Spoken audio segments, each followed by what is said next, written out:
Prezados amigos, fiéis seguidores do canal Professor Rico Guimarães, eu venho aqui com um vídeo bomba, revelador e demasiadamente importante para a democracia no nosso país. Eu pensei muito, refleti em demasia antes de produzir este vídeo. Pensei muito nas consequências, mas cheguei à conclusão que para a promoção do Estado Democrático de Direito é necessário fazer alguns sacrifícios. E este vídeo é um sacrifício que sacrifica a minha segurança. De qualquer forma, como um youtuber representante da resistência progressista, não posso me acovardar perante os fatos. Bem, eu vou pedir a você que tenha paciência. Se você não tiver internet suficiente para assistir o vídeo na íntegra, assista aos poucos, tá? Ou espera chegar em casa se você tiver o Wi-Fi para assistir ele por completo. Eu vou tentar fazer esse vídeo numa média de 10 minutos. Não sei se será possível, talvez ele chegue a 15 no máximo. Mas eu vou tentar ser o mais didático possível para detalhar as questões que sim provam que Teori Zavascki, ministro do Supremo Tribunal Federal, relator da Lava Jato, naquela conjuntura, foi assassinado. Eu vou repetir, tá? As evidências e os fatos que eu vou apresentar para vocês corroboram a tese de que Teori Zavascki foi assassinado, exterminado, queima de arquivo autêntica. E eu coloco isso embasado nas questões que eu tenho aqui no meu roteiro e que vou tomar a liberdade de ler e discorrer sobre cada ponto para que de maneira detalhada e didaticamente possam vocês da audiência entender quais pontos levam a essa conclusão de que Teori foi vítima de um homicídio qualificado. Pois bem, cui bono é uma expressão que nós colocamos quando nós perguntamos a quem beneficiaria a morte do até então relator da Lava Jato. Teori Zavascki era o relator da Lava Jato na conjuntura que o levou à morte, ou seja, naquele momento, nos idos do início do ano de 2017, quem tinha a responsabilidade de fazer a relatoria da Operação Lava Jato era ele. E sim, por mais que eu seja progressista, eu vou colocar 3 teses de possíveis culpados pela morte planejada de Teori Zavascki. Então é um vídeo revelador, não sai. Se não puder assistir tudo, assista em partes. E já vou pedir desde já, como um ato de utilidade pública em favor da democracia, que você compartilhe esse vídeo para todos os seus contatos, ok? Então vamos lá. Eu vou colocar primeiro os antecedentes do fato que vitimou Teori Zavascki, tá? Ele, como eu já coloquei aqui, era relator da Lava Jato e preocupava a todas as partes envolvidas, não só aquelas que estavam na condição de inquiridas, ou seja, aquelas que passavam, né, por um processo, né, não só de inquérito, mas também eram consideradas, né, as culpadas segundo a operação, né? Então eu estou me referindo a aqueles que eram taxados como os bandidos que tinham que ser presos pela Lava Jato. Então, de um lado eu tenho aqueles que eram os bandidos, aqueles que, usando, claro, o linguajar de quem defende a Lava Jato, que não é o meu caso, né? Não defendo, é um modus operandi que o Judiciário promoveu junto ao Ministério Público em relação a alguns processos da Lava Jato. Não a operação policial em si, tá? Mas existe desse lado aqueles que eram prejudicados na condição de réus na Lava Jato, e do outro lado também tinham aqueles que estavam na posição de autoria, caso do Ministério Público, federal e também aqueles que estavam na condição de suposto pendão do equilíbrio, que é o judiciário, mas que, pelo The Intercept Brasil, nós percebemos que, na verdade, atuava também como se autores fossem dos processos contra os réus. Mas o mérito do vídeo hoje não é esse. O que eu quero mostrar é que existiam, tá, 3 grupos interessados em eliminar Teori Zavascki. O primeiro grupo, tá, é o alto clero da Lava Jato, liderado pelo até então juiz Sérgio Moro e, no caso do Ministério Público, por Deltan Dallagnol, né? Eles lideravam o processo, Deltan Dallagnol liderando o órgão que tinha a missão de acusar os réus e Sérgio Moro liderando o órgão que tinha por objetivo sentenciar os réus, embora na prática não cumprisse com o papel apenas de sentenciar, mas de também ser linha auxiliar de quem acusava. Mas não vamos entrar nessa questão das ilicitudes do judiciário agora não, das suas ilicitudes, eu vou falar disso depois. Então, os membros da Lava Jato estavam profundamente preocupados com Teori na condição de relator dos seus processos. Ou seja, a Lava Jato sabia que o Teori Zavascki tinha plena noção, através de uma análise junto à sua equipe dos processos da Lava Jato e de tudo que envolviam esses processos, que ele sabia, tinha plena convicção de que existiam atos ilícitos efetuados pelos líderes da Lava Jato. Ou seja, Teori Zavascki sabia das ilicitudes cometidas em conluio entre Sérgio Moro e Deltan Dallagnol. E ele iria publicizar esse fato. Ou seja, ele iria desmascarar Moro e Dallagnol.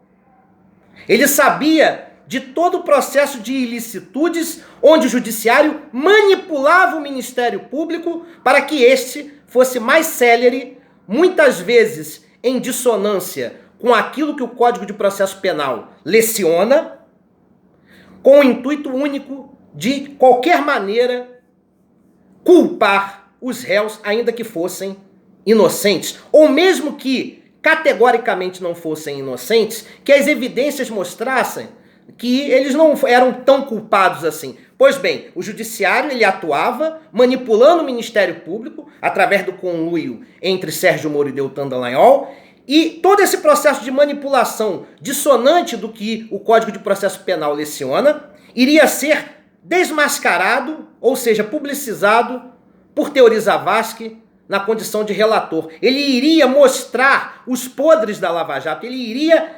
desconstruir a formação da culpabilidade de alguns réus da Lava Jato, ou seja, a construção da culpabilidade de alguns réus, que foi promovida pelos membros do alto clero da Lava Jato, tudo isso seria desconstruído pelo Teori, onde ele iria, no caso, denunciar que os juízes da Lava Jato, em conluio com o Ministério Público, estariam manipulando o órgão responsável pela acusação no intuito de produzir provas, ainda que ilícitas, contra os réus. Ou seja, na Lava Jato tinha réus que realmente eram culpados, mas outros réus foram transformados em culpados. E o Teori Zavascki sabia disso. E ele iria publicizar isso logo em fevereiro, no mês seguinte ao suposto acidente que ele sofreu. Então, o alto clero da Lava Jato tinha interesse em eliminar Teori, porque ele iria desmascarar Sérgio Moro e Deltan Dallagnol, mostrando todo esse processo de ilicitudes, onde o judiciário manipulava o Ministério Público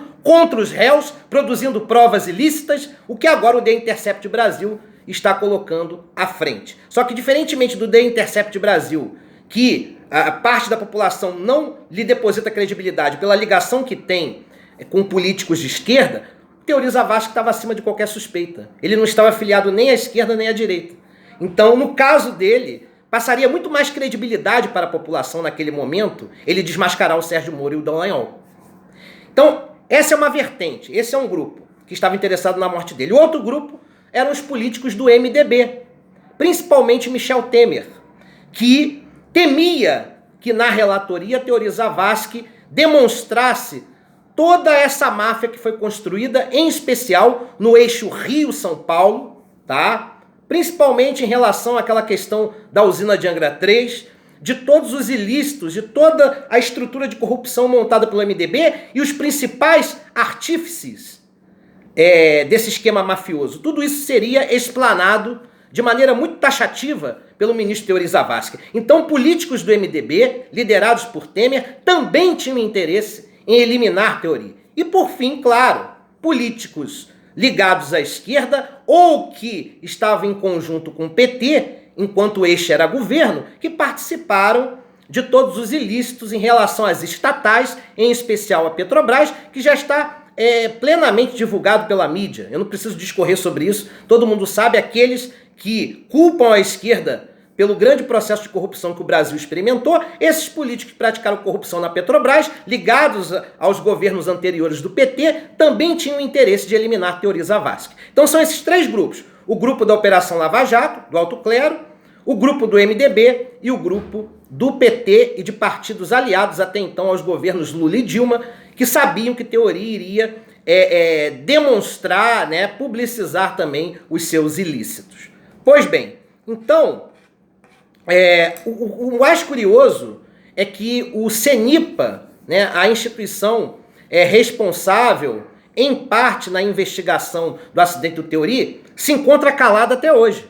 E a gente não sabe os motivos, Então, outros pontos importantes que eu coloquei aqui: além de desmascarar os ilícitos da Operação Lava Jato, o que iria descredenciar Moro, Dallagnol e companhia, também ele iria retirar o sigilo de quase 900 depoimentos, tanto pró-Lava Jato como contra a Lava Jato, porque alguns depoimentos seriam dados por pessoas que teriam sido supostamente corrompidas pelo alto clero da Lava Jato para poder testemunhar contra réus da Lava Jato. Então essas pessoas elas seriam compradas pela Lava Jato para, na oitiva, testemunharem contra réus da Lava Jato para produzir provas contra estes. Isso também seria, no caso, liberado pelo Teori. E também existiria a homologação de 77 delações da Odebrecht. Então existem alguns que defendem a tese que pessoas ligadas ao Odebrecht também estariam envolvidas no seu assassinato. Tá? Agora eu vou colocar alguns pontos do dia do crime para poder amarrar todas as situações que levam à conclusão de que ele foi assassinado. No dia do crime, primeiro ponto: muitos dizem que foi a questão da visibilidade e da falta de comunicação entre o piloto do bimotor, onde estava a Teori, e a torre, que cuida da organização dos voos, que essa falha de comunicação, aliada ao péssimo tempo que estava em Paraty, no sul do estado do Rio de Janeiro naquele momento, que foram componentes fundamentais para a queda do bimotor e posterior morte de tripulantes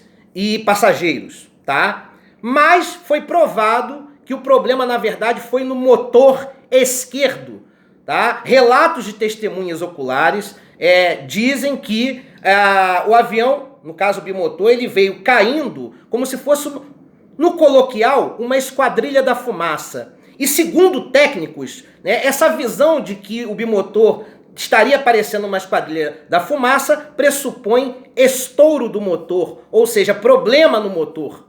E no caso, foi constatado problema no motor esquerdo, que teria sido previamente provocado por alguém, tá? Então não foi só o mau tempo que colaborou com o acidente. O problema no motor foi fundamental para a queda do bimotor. Outro ponto, tá? Esse daí, para mim, é o ponto-chave desse nosso vídeo. 16 dias atrás, ou 16 dias anteriores ao acidente, tá? Mais precisamente no dia 3 de janeiro de 2017, portanto 16 dias antes do acidente, que ocorreu, 16 dias depois, tá? A ficha técnica do bimotor, tá? Do motor do bimotor, essa ficha técnica foi acessada dos Estados Unidos, tá?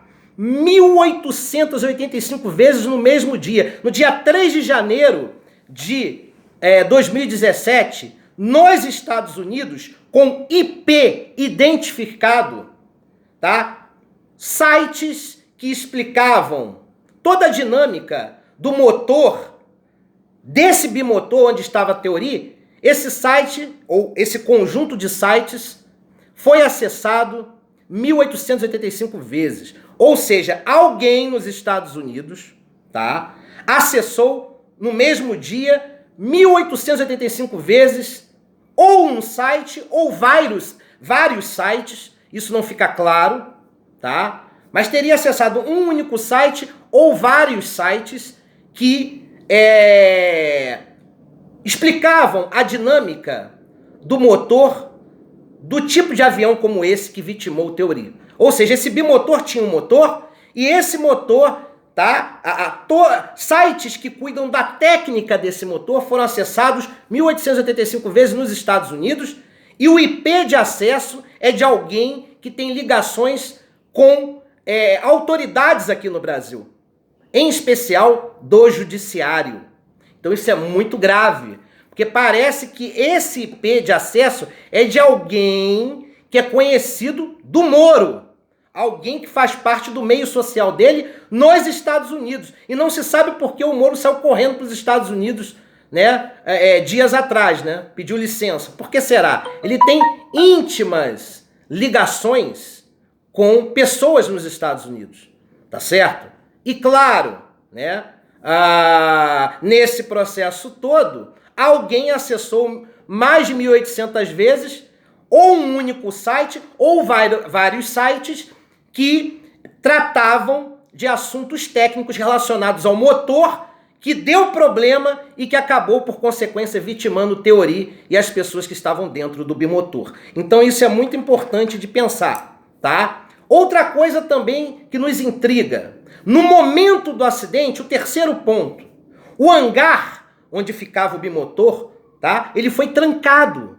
Foi proibida a entrada e saída de pessoas dentro do hangar onde o bimotor ficava guardado, tá? E aí, o que aconteceu dentro do hangar? Foram recolhidos computadores e câmeras de dentro do hangar, a ponto de que quando a Polícia Federal chegou junto com membros da aeronáutica, não existiam mais computadores e câmeras que antes ficavam dentro do hangar. Ou seja, alguém deu mole, alguém tentou mexer no motor, alguém mexeu no motor, a câmera registrou, isso não foi percebido, e aí foi avisado às pressas que era necessário eliminar as câmeras de dentro do hangar e os computadores. Talvez o indivíduo que adulterou o motor para provocar o acidente depois, esse indivíduo deve ter mexido nos computadores que ficavam lá dentro do hangar. Então era necessário eliminar provas.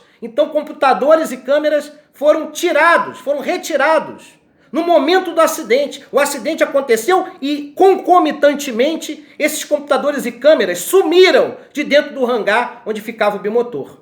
Repito, os computadores devem ter sido utilizados para consulta técnica, no dia em que o motor foi adulterado. E, provavelmente, as câmeras registraram, o indivíduo deu mole. Só que em cima da hora ele deve ter se lembrado, caramba, deve ter ficado registrada a minha chegada lá, a minha entrada lá, ou minha, ou de cúmplices. Talvez várias pessoas tenham atuado nessa adulteração do motor. Então era necessário eliminar provas antes que a Polícia Federal chegasse junto com a aeronáutica. Foi isso que aconteceu, tá? Quarto ponto, os passageiros, né, do bimotor estavam vivos e houve uma morosidade para o resgate.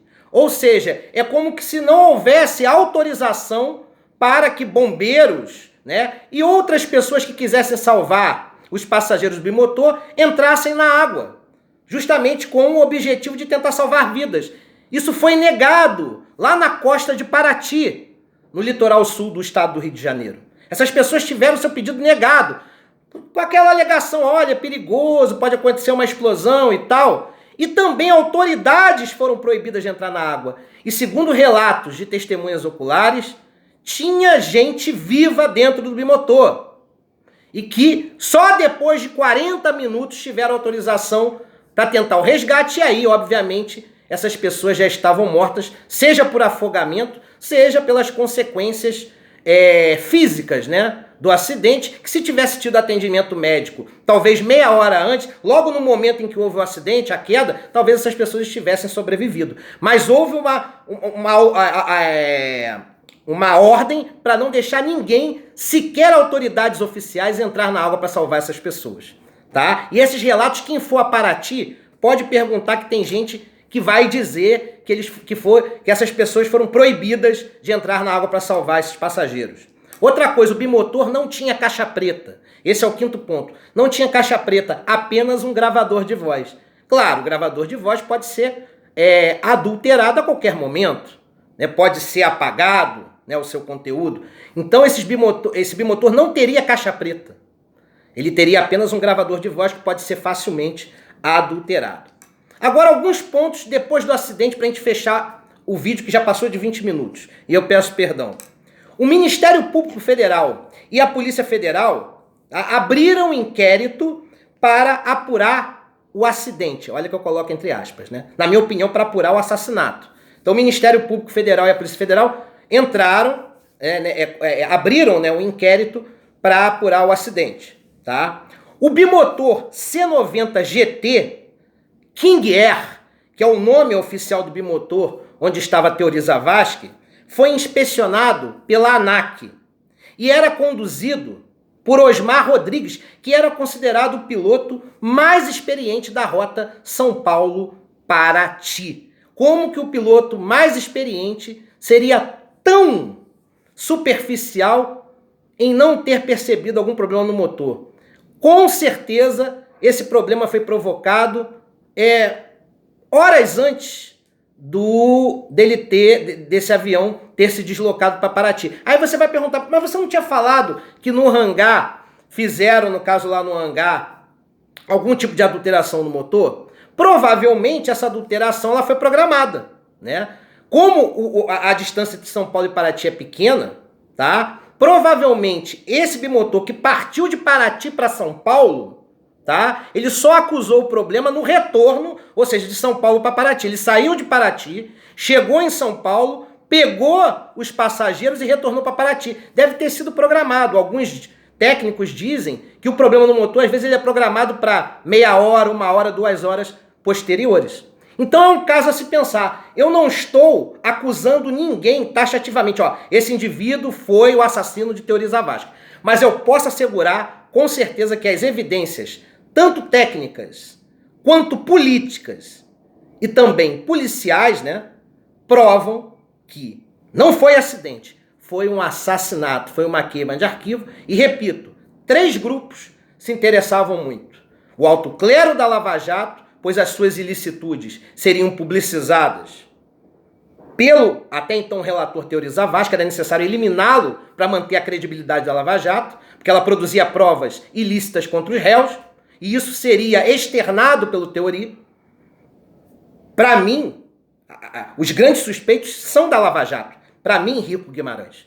Mas também existem outros grupos. O MDB, liderado por Temer, e alguns políticos ligados ao PT que não queriam ver os seus ilícitos da Petrobras serem publicizados de maneira mais efusiva pelo então ministro do STF.